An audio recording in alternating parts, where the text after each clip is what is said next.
Hi and welcome back. It's Candid Talk with Adele as always, and I want to thank you if you're new here. Thank you for watching, and do please subscribe. It keeps us motivated and going. And if you've been watching and following, thank you.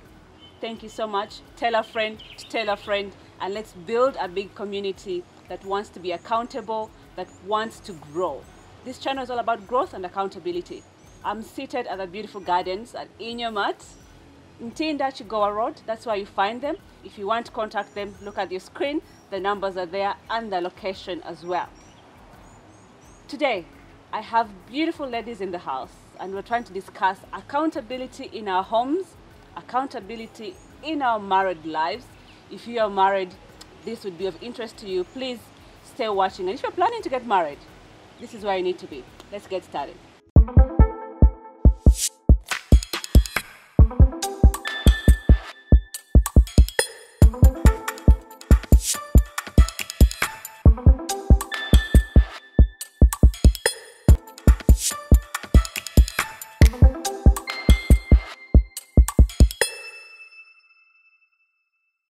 Ladies, you all look beautiful, you look so hot. You're welcome to Candid Talk. Thank you. It's really good to have you. I'm going to take the pleasure of introducing my beautiful guests. On my extreme end, I have Chatsi. We call her Chatsi, but Charlotte Nyanza. We call her Chatsi for different reasons. And then in the middle, we have Mrs. Ogora Victoria. And next to me, we have Mrs. Muhumza Irene.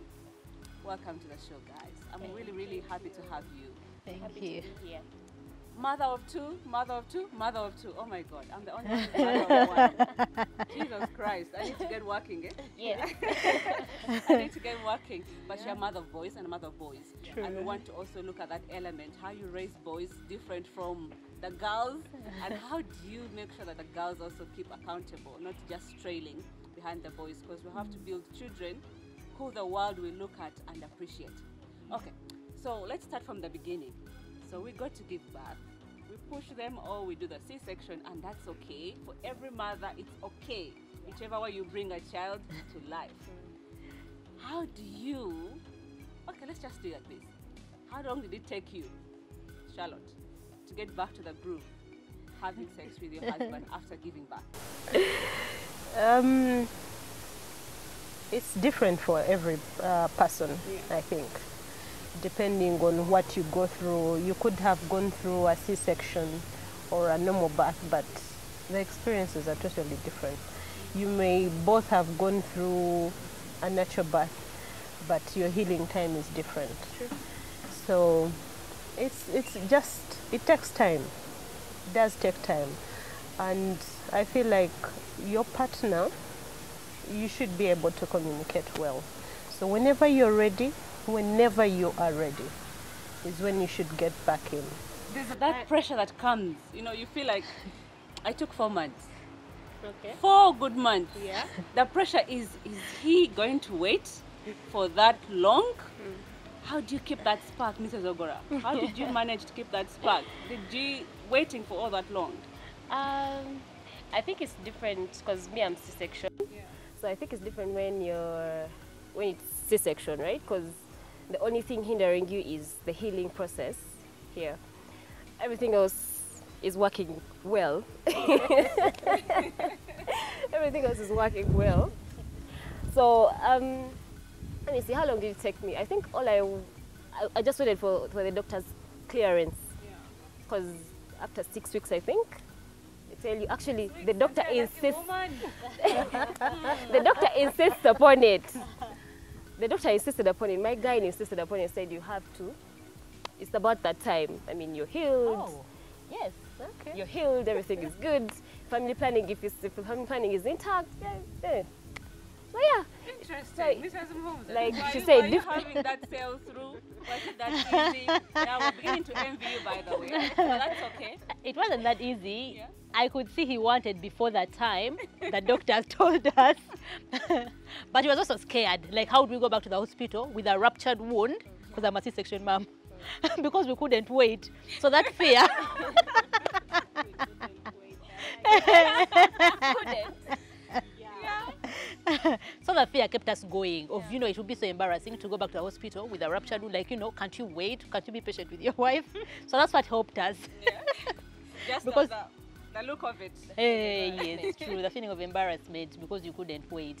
Interesting. I took 4 months. I was quite long. My son had a big head, I think. I really got a really serious cut. It would heal and then rupture again. So it was really difficult to get to that level. Just to get it back to you, Charlotte. Now the children are here. How do you balance it out? The husband, the work, and the children. They all need their time, and you must stay accountable to them. Well, to say my boys are a bit grown now. I have a 4-year-old and a 2-year-old. The 4-year-old goes to school. And raising boys is not a piece of cake. Trust me, they are up and about. There are a lot of work. So they can work you out throughout the day. But I get some relief now that the older one goes to school. I stay with the younger one. There are some materials at home that keep him busy. Drawing, shading, some books to read. He can get some TV time. So I can get time off during the day and go and do my stuff. And of course the husband is at work as well. So you give him his time in the night. The boys have their own room, and because the other one is at school all day, the one who stays at home has also been occupied. When it's night time, they are off to bed. You know, we are multitaskers as women. Yeah. We can do 1,000 things at the same time. Mrs. Mhomza here makes beautiful cakes. If you want some good cakes, please, in the inbox, comment section, hit me up. I'll be able to give you her contact. Mrs. Mhomza, that was for you, eh? Thank you. I'll pay. Invoice me, please. You also have boys. You also Sure. have boys. Sure. And they keep you busy. How do you balance that out? Your normal day-to-day job, your business of making cakes and all those beautiful things, and then you have these 2 boys, as hectic as they could be. And then you have another man, husband, who must be accountable to. How do you now balance that out? With the first boy, I really struggled. I struggled being a first-time mom. I struggled to balance between work and family and the husband, and you know, it was such a struggle. But with time, I decided to plan and organize myself better. So I would make sure that the hours I had for work, I would surely work. The hours I had for work, give it your yes. best. Then I know by 6 I am done with calls. By 6 p.m. I am done with calls. It is family. Even if you, however urgent it is, however urgent the order family is. time. Family time, yes. I said that for myself. I said, you know what, I'm going to run mad. Because I'm not resting. Through the night, you're feeding and what. Then through the day, you're running around with the boy. Then also at the night, still the husband also expects service. So I said, you know what, for work, I'm going to keep it between 8 and 6 p.m. I have to make sure I use, so that people have to reply, give feedback, what do you want, this. I would do it during the day. Then from 6, I don't take any call. I think that's how I tried to. Mental health is important. If you don't balance out everything you're doing as a woman, the expectations are over the roof, you must be able to balance it out. People get depressed, start like that. True. Mrs. Ogora, you have a girl and a boy. Yes. Is it different? How do I say this? She's a girl like me, right? We are everything with women, with us, naturally we're wired to be extra. Is that the word for it? Everything is so. She's me and extra. her, she's That's extra. I'm extra. So we're always just bumping heads. But it's interesting because I've learned that you don't raise them the same. How do I say this? Because before, my approach, because I'm also extra and I'm a little bit hot-headed, would fight a lot.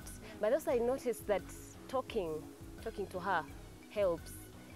It's different with my son. My son is quiet, but very destructive. Quietly, you will blink and he's gone. And talking to him doesn't help. But when I talk to my daughter, I think maybe because she's older, because she's 3 now, she's older, so she gets me, we talk, sometimes we have conversations like, no, you can't do this, right? So yeah, I guess it's about how To balance out that to discipline balance out the method. whole discipline methods and all of that, and then also running around with the kids, you have other things to do. It was easier for the start because I was a stay-home mom with my daughter. It's a lot of work because I'm hands-on. You'd think because I'm staying at home, it's not as difficult.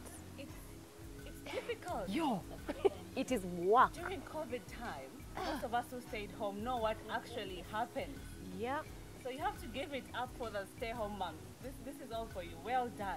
It's Yes. not easy. It's not easy. You burn out just from, all of those And things. then you have Mr. Goya waiting for you. Now, the beauty about that is, the only advantage I have, I'm not saying I like it. This is a disclaimer. I'm not saying I like it, but he's around on the weekend, Yeah. right?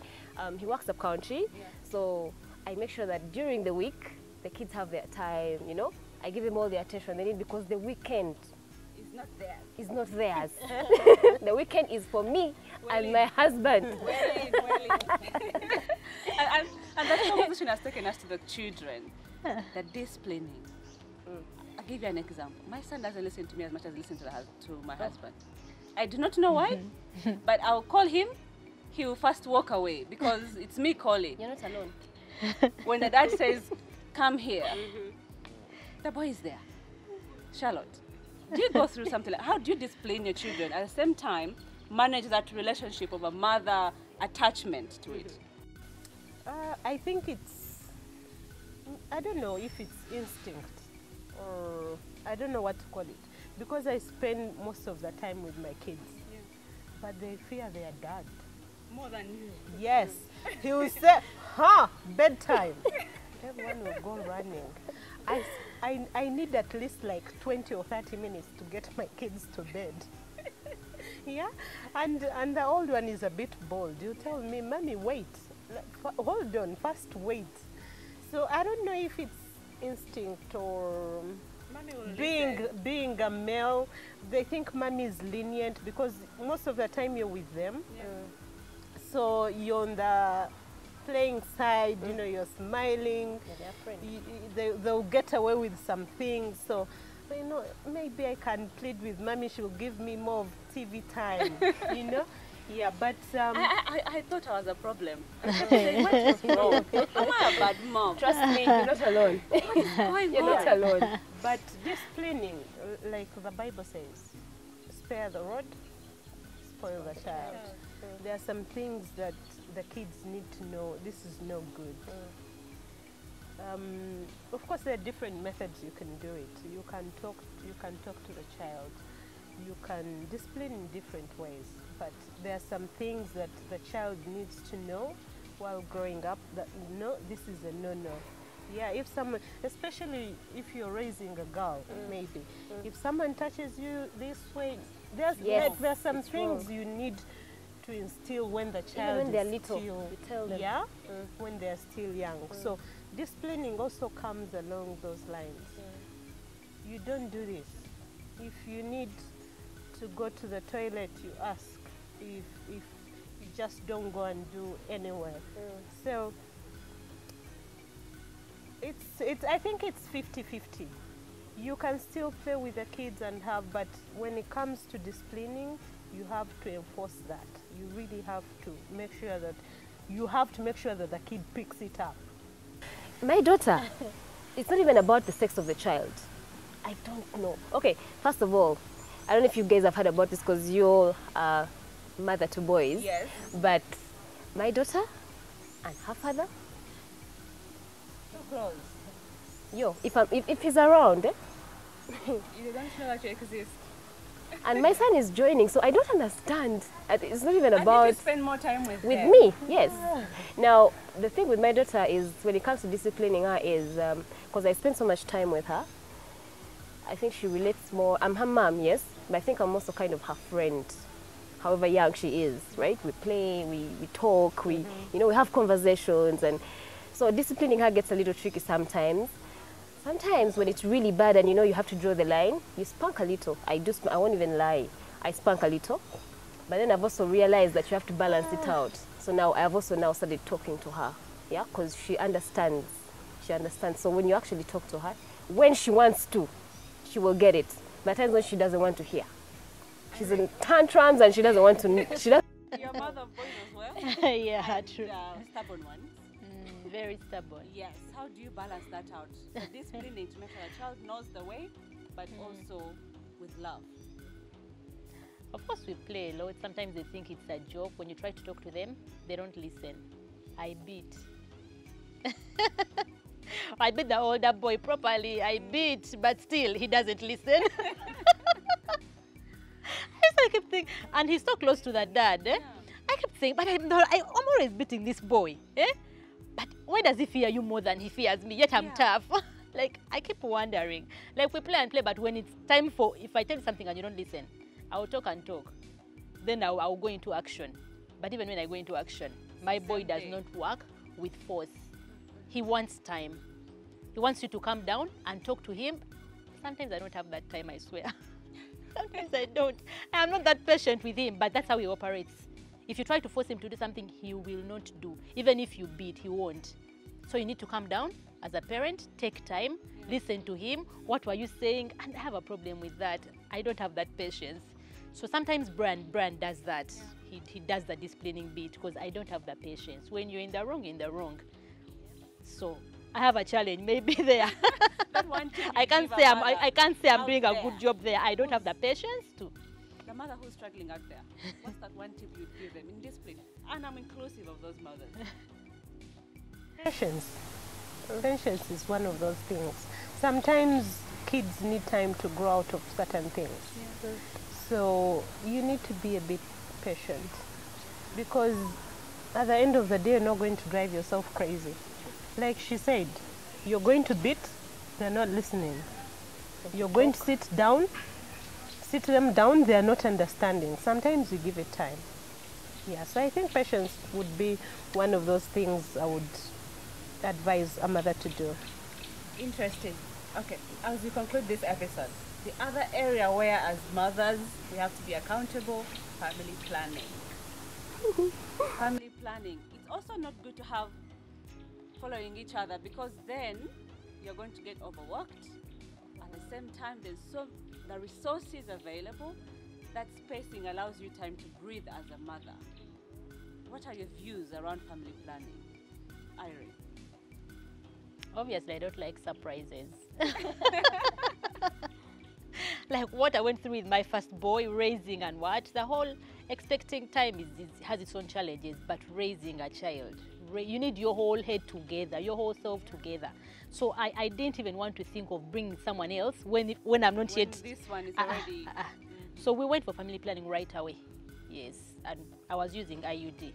I went for it. We didn't even have to think about it because the way like parenting took us by, I don't know what. Like it we was needed, it was, what they tell you is not what it is. You learn from the job. What they tell you. Are you doing family planning? Is it your thing? It's not my thing. But I'm not saying you shouldn't do it. Do it. But I think okay, so it depends on the person. Me personally, my body works in a strange way. I won't even explain. It's weird. I'll go, and I mean, Candid, right? Yeah. Okay. So I had my son 11 months ago, and I still haven't seen my period. I'm that weird. I don't even know how my body works.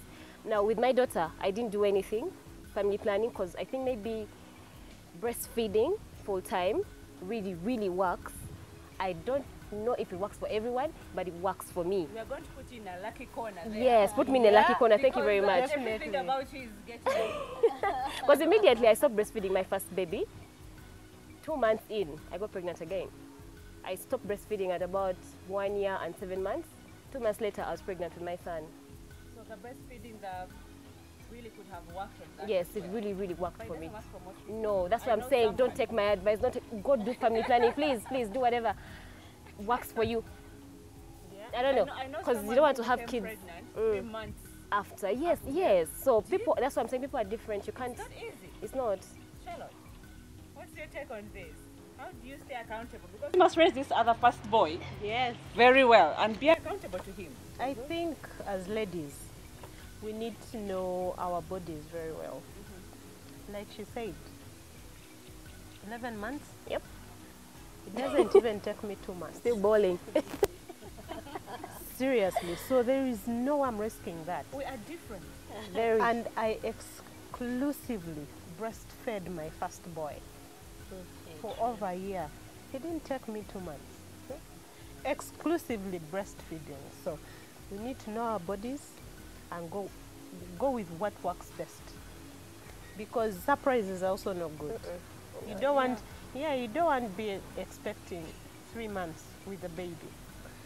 Really. So It's difficult to Yeah. to manage this one who's Yeah. already here. Then you And have now there's another this one on the surprise way. baby, most but definitely. you also must give them the attention. Yeah. Interesting.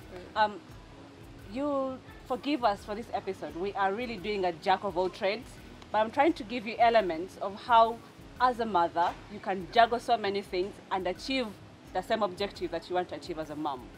Finally, we are in a very tough economy lately. Everything is over the roof. As a mother, you have to run a home.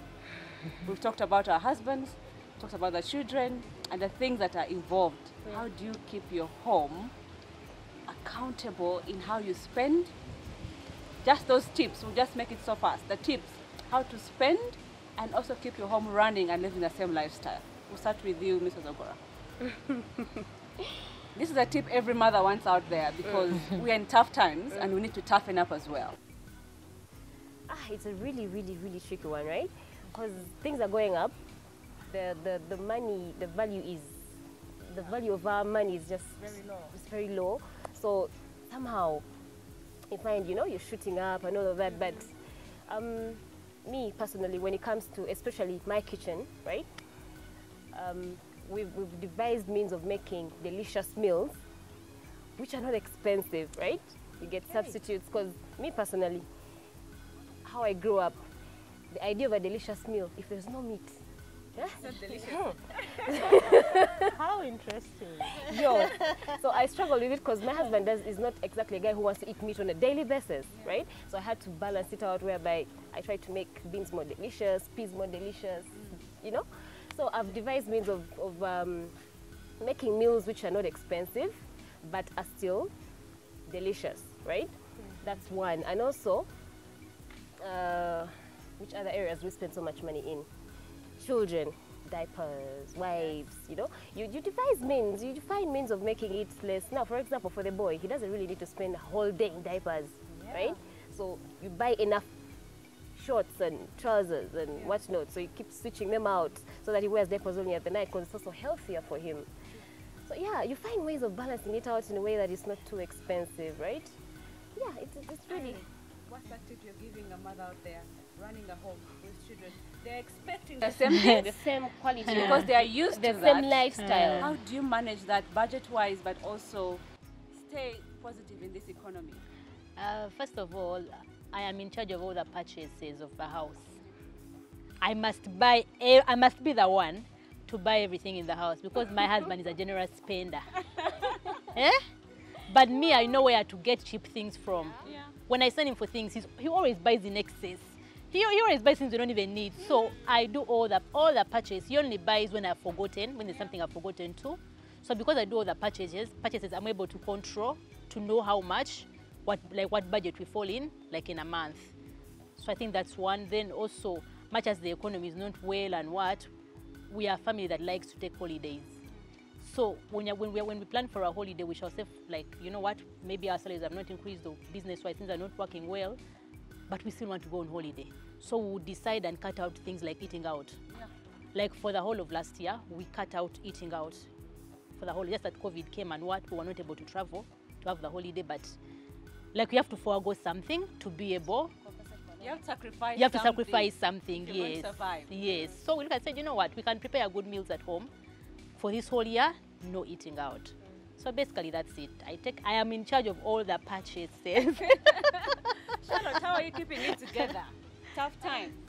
People are looking for tips. How are you keeping it together? Times are tough, Yeah. for real. I think one of the things that work is monthly shopping. When you do a monthly shopping, you know these 10 kgs should be able to take me through for a certain number of times or days or months. You know, if I do this lump sum, do that lump Buying in sum, bulk. yeah, it's a bit cheaper In the long run. in the long run, and you manage it better rather than spending on small amounts. So I think that would do the trick, that monthly shopping, because today a kg of posho will be at a certain price, and then you're going to buy tomorrow and it has gone up. So if you've bought bulk today, you'll be saving some of those small amounts that are going to keep increasing each day. Very true. I think that works. Very true. Yeah. I think what I would say, what I've adopted as a person, bunch cooking. I buy sauces. You know, you can't buy that in a month. You buy weekly. So I buy the sauces, prepare them, put them in the freezer. Now I'm trying to save gas. Gas has gone high in the shortest time. And then all that happens. So you keep using as and when you must. All right. Lessons on batch cooking. Yes, but I have to take you through it. Please, please. As we finish this conversation, I want to say thank you guys for this chat. I think one of the ladies out there, the mothers, you must have learned something. I want to believe you have enjoyed yourself. Join us in the next session. Be sure to subscribe to Candid Talk and see you soon. Bye.